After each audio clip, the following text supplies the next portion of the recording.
Hi, everybody. This is Bob Gale, co-creator of Back to the Future, and you're listening to Brad Gilmore. Doc! Okay, relax, Doc. It's me. It's Martin. Oh, it can't be. Just sent you back to the future. Yeah. Oh, I know you did send me back to the future, but I'm back. I'm back from the future. Great Scott. Wait a minute, Doc. Are you telling me that you built a time machine? Out of a DeLorean? The way I see it, if you're gonna build a time machine into a car, why not do it with some style? Whoa, this is heavy.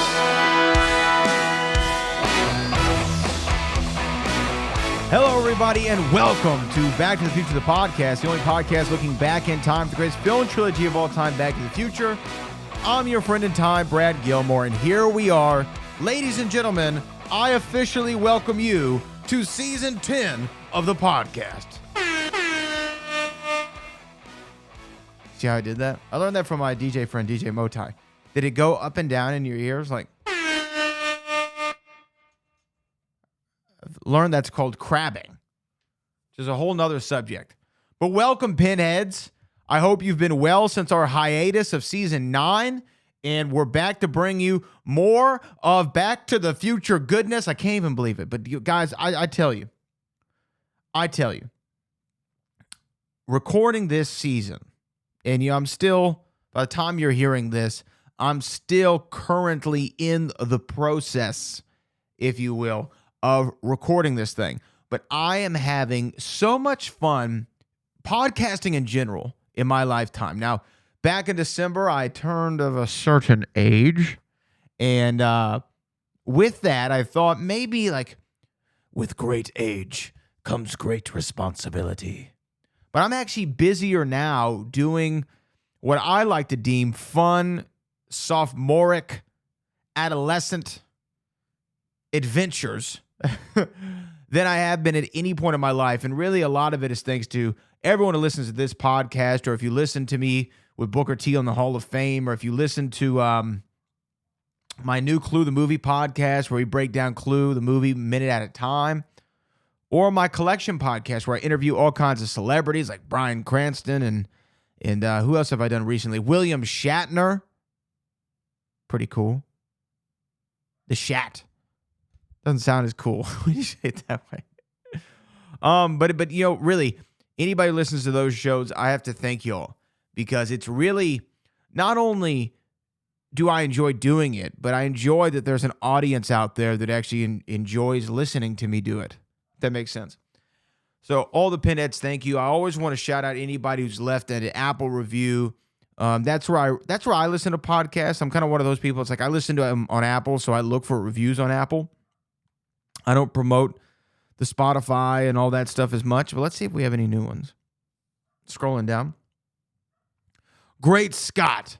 This from KJ Hogan. Great Scott. This is a great podcast. Very fun listening to another fan discuss all the ins and outs of the greatest trilogy ever told. Well, I could not agree with you more, KJ Hogan, and I appreciate your patronage to Back to the Future, the podcast. And thank you, everybody who's been doing this with me. Sorry, I'm trying to find out when was the date of the last show. Okay, I can look that up later. Doesn't matter. Guys, it's people like you that keeps it going. That's the point of it. And if you haven't checked out the book, obviously, I'm sure y'all have heard the ad a million times. Let me do a million and one. Back from the Future, a celebration of the greatest time travel story ever told. I mean, I get little things from the publishing house where it shows total copies sold. And I'm obviously not going to go into specifics, but I'm just going to say it's humbling to think that many people have purchased this work, right? It's crazy. Today on the podcast, our official Season 10 kickoff, I'm going to be going through the headlines of the future and really the present, and update everybody here on any story that's really caught my eye over the last time we've been off regarding Back to the Future. Also, I want to remind everyone to go to backtothefuture.com. Shout out to my man, Stephen Clark. You can get tickets or find out information about getting tickets for that big debut this year in August for Back to the Future, the musical, something I'm planning on going to. But go to there, do that. I'm excited. I'm excited about all things Back to the Future, and I think that you'll be excited right now as we look at all the headlines you may have missed since season 9 about Back to the Future. Let's go.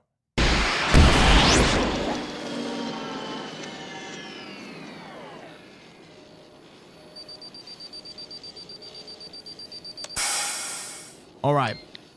Here we are. Here's some news from the future. I have, let's see, I have 4 articles pulled up, 4 that caught my eye that I wanted to share with everybody. The first one is published late in, let's see, you're going to be hearing this in late January of 2023. It's about Michael J. Fox. And Michael J. Fox has a brand new film that is out or coming out about his documentary and about having Parkinson's and things of that nature. And let's see, let's read it here. Let's see. Here we go. Blah, blah, blah, blah, blah.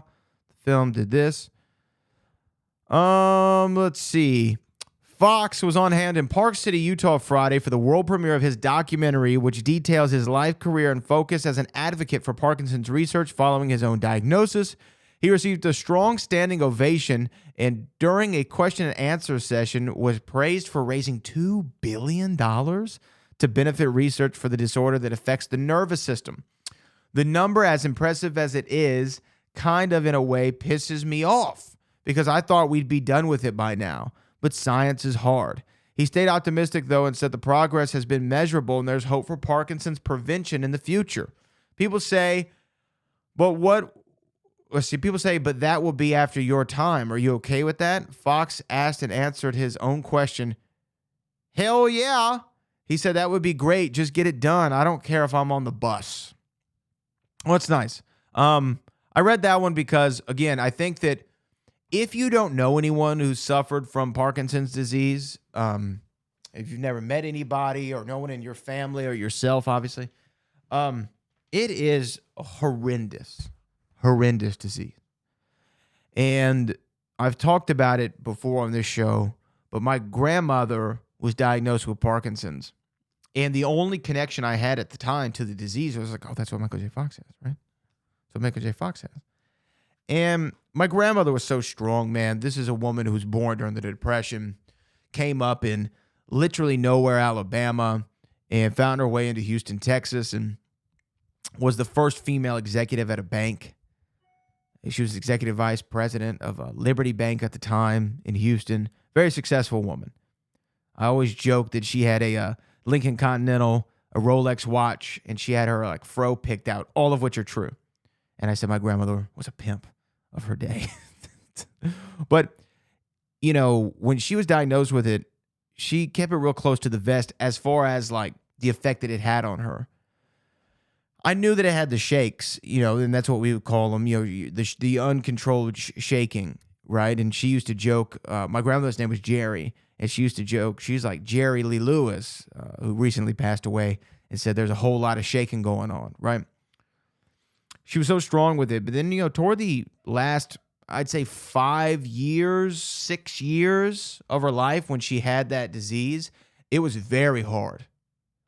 And she needed full care around the clock. She wasn't remembering people, wasn't with it all the time, had a hard time getting sentences together. And, the Parkinson's kind of messed up the filing cabinet. It is a nervous disorder, but she had a lot of memory issues related to it. And it was hard to see. And so I'm glad that there's going to be a film out there that can really tell the story of what it's like to live with Parkinson's daily. Michael J. Fox, awesome sport about it. And he really makes it seem, his personality is he kind of not takes it as a joke, but he jokes about it, which I think is the only thing you can do, whether it be the incredible episode of Curb Your Enthusiasm, Larry versus Michael J. Fox, or sometimes I heard him on Howard Stern saying, well, it makes brushing your teeth. And I'm paraphrasing, and I'm sorry if there's any kids listening right now. I think he said on the Howard Stern show, it makes brushing your teeth and masturbating easier. How about I put it that way? Which is funny, right? But in order to showcase the film itself and really the affliction itself within the film, I think is really important. So I'm glad that he's doing it I'm trying to get more information about the doc that I can kind of disseminate to everybody. I'm hoping to have maybe the man himself or people involved with the documentary on the podcast so we can really spread the word out about it. But the new documentary definitely is something that you need to be checking out. If you haven't heard about it already, it's coming out soon. I'm trying to remember, what's the name of the new doc? The name of new Michael J. Fox movie. What is it called? Still, a Michael J. Fox movie? Is that what it's called? Yeah, Still, a Michael J. Fox movie is the name of it. It's going to be on Apple TV Plus later this year. So hopefully we can score some interviews with the filmmakers and maybe Michael J. Fox himself. I'm going to be working on it. Trust me that. Trust me that.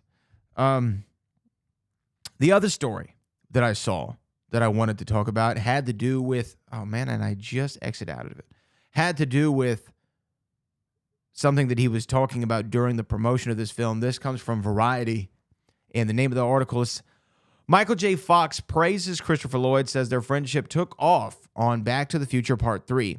He's not just a crazy guy, he's an artist. That's the quote. Let's read. Michael J. Fox nearly broke the internet last October when he reunited with Back to the Future star Christopher Lloyd on stage at New York Comic Con. The duo... Oh, do I have the audio here? Hold on. I might have the audio. I really came to see how much he loved acting. I never got that before. I never had that conversation with him. But to sit down and talk about acting, talk about Shakespeare, talk about King Lear, and I go, yeah, this guy could play King Lear. And then 10 years later, seeing him play King Lear. People don't expect that from him. He's always full of surprise like that. And one thing I want to say about him really quickly is that, again, you learn as an actor, the people you work with, and I learned from him about exposition, about telling a story. And, there's always the actor you get stuck with. Yeah, the car came in at 10:15 and get all the information, all what we call the pipe out to the audience. 1,500 gigawatts. So then we get this guy who can tell a movie's worth of pipe in 2 seconds. He just like, and you get it. And like, us regular actors have to like lay out hours and hours of pipe and look like idiots because you can't act when you're laying out pipe. You have to just get the information out. But Chris was brilliant at it. And it was all part of, I noticed with Chris all the way along, it's just his love of film, his love of being an actor. And it's not just this crazy guy. He's an artist. Okay, boom. Look at that. That was awesome. I didn't know they had audio there. But again, they talk about the friendship. And if you missed it, he says, it took me a few films to get to know him. On Back to the Future 3, we connected a way we hadn't in the other films. And then that's when the clip picked up.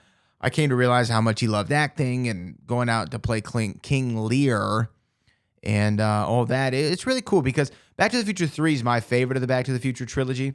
And I know some people just like slam their brakes in their car, but it's true. It's my favorite of the Back to the Future trilogy. And I'm really happy that that he and Christopher Lloyd got to bond throughout that movie, because you have to think, I think people a lot of the times are like, oh, y'all did a movie together. How could you not be super close, right? And I'm not saying this like to be like, well, it's an octo, but I've done a movie before, and I recently shot a scene for a documentary that's on BET Plus called Memory Builds the Monument, where I play this newscaster, and I have a scene with a guy, my co-star, if you will. This guy named Dexter Walker. Now, here's like, this is maybe not like a one-to-one comparison, or it's definitely not a one-to-one comparison, but for me, this is what I think about. So that was when we did the scene, this is the first time I'd ever met Dexter in my life, right? Literally, as he's coming out of the dressing room and done with makeup and is in costume, this is the first time I've ever met him. And the scene is not a very long scene. In the documentary, it's like, I don't know, 30 seconds maybe. But Dexter comes out, we sit down, we shoot the scene. It takes maybe a half hour to shoot the scene, right? We chit-chat for a little bit afterward. Then I get in my car, I drive back home, boom. That's it, right? And it's not like we sat around and talked and got to know each other and went out for dinner and da-da-da-da. Now, I know that's only one scene in one project, one night of filming. But for Michael J. Fox, at the time, he was doing Family Ties. He was doing, for Back to the Future 1, he was doing Family Ties, and he was doing Back to the Future at Night. Christopher Lloyd had already shot 6 weeks on this movie, remember? So by the time I think that Michael came onto the project, Chris was already at that stage of, man, I'm having to do this all again, right? And he felt as though, and I'm projecting, but he felt as, okay, like, let me just get the work done because I've done this already. I put my heart and soul into it already. I just want to get the work done so I can move on. And then in Back to the Future 2 and 3, they shot them back to back, but 3, obviously, they shot last. And 3 is a much slower film, and it's very centric on Doc and Marty in a lot of time together. And they even said, like, it was a lot more laid back. It was quiet. It was peaceful. They probably had more time to bond. It makes complete sense that 3 was where they really got close. Makes a lot of sense. Let's see. Here is the next story I want to talk about. This is called Back to the Future Part 2, Unseen Deleted Scene, Details Shared by Marvin Berry Star. Let's read. Back to the Future's Marvin Berry star Harry Waters Jr. also exclusively shared what he found jaw-dropping from the original movie, surprises on set of Back to the Future 2, and behind-the-scenes fun with Marty and Michael J. Fox. When Harry Waters arrived on the set of Back to the Future to shoot Marvin Berry scenes at the Enchantment of the Sea dance, it wasn't just a fresh start for him. The production crew had finished reshooting weeks of footage with Michael J. Fox, who replaced Eric Stoltz as Marty McFly. We just talked about this. As with the rest of the cast, the actor who played Chuck Berry's fictional brother, isn't his cousin? It's your cousin. He's his cousin. Thought the movie, great job, express.co.uk. Thought the movie was just another job until it arrived in cinemas and became a colossal hit. Speaking exclusively with express.co.uk, Harry said, I was surprised by the movie because I never got the whole script. And then it comes out, they got to my song, Earth Angel, and I was floored when they did it because all of a sudden there's this huge orchestral support. It was jaw-dropping. Then the album went gold. I was on a gold record. That was totally unexpected. How could anyone even know that was going to happen? The 69-year-old song who sang his signature track with the Back to the Future the Musical's Marvin Berry after a special performance of the West End show has fond memories of working on the first 2 films. Harry continued, Michael J. Fox is like one of the nicest people you could ever meet, and we did share a beer and a cigarette in his trailer. We had lots of time to hang out and just talk. He was so accessible. The Marvin Berry actor was also amazed how well the Marty star could play the electric guitar, claiming Johnny B. Good would have sounded great even without the overdub. 4 years after Back to the Future was a mega hit, he found himself on a recreation of the same 1955 set for Part 2's time travel shenanigans, great word, when Doc and Marty were trying to avoid bumping into their other selves. He said it was totally unexpected and out of the blue. They were shooting Back to the Future Part 3 at the time, so there were sets that could overlap in the soundstage on the back lot. So you could walk a few hundred feet and see the Western DeLorean in mineshaft tunnels. It was like, what's that? The actor went on to reveal a deleted scene from Back to the Future 2 that could have well disrupted the space-time continuum. Are you kidding me? They do one of these continue reading things? Awful. Okay, here we go. Harry said the deleted scene took place when Part 2 Marty, dressed in a black hat and jacket, was climbing over the top of the stage on the scaffolding as Part 1 Marty was playing Johnny Good below. Okay, we've seen that. He shared, there's a take where I look up and then I go on stage and go, nah, and then make the phone call. So I would have been the one person to see both Martys.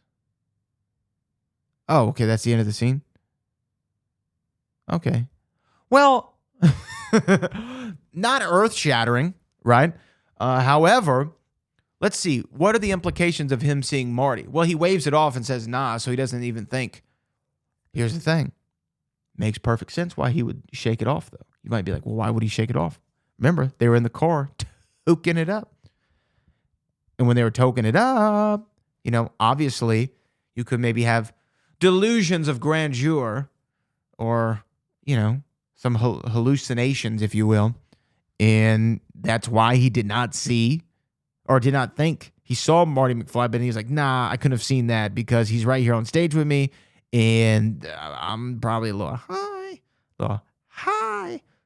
Sorry. I had a Red Bull about an hour ago and probably not the smartest thing for recording a podcast because I feel a little jittery. Anyhow, makes sense. But those are some news headlines from the future. Really just wanted to have an episode to kick off season 10 and announce that next week we will really be getting into the thralls of Back to the Future, the podcast season 10. We're going to have really fun things like breaking down the anatomy of a scene. We're going to have 20 things you may have missed. We're going to have some great interviews, some time capsules, all kinds of great stuff, some script readings of alternate versions of Back to the Future. Really excited to get into it with you all this season on Back to the Future, the podcast, season 10. But, guys, this is the kickoff episode. If you've been with me since 2015, you know those kickoffs or a little preview of the things to come. And ladies and gentlemen, I am so excited for season 10 of this show. But until next time, this is Back to the Future, the podcast, the only podcast looking back in time at the greatest film trilogy of all time, Back to the Future. I'm your friend in time, Brad Gilmore, and I will see you in the future.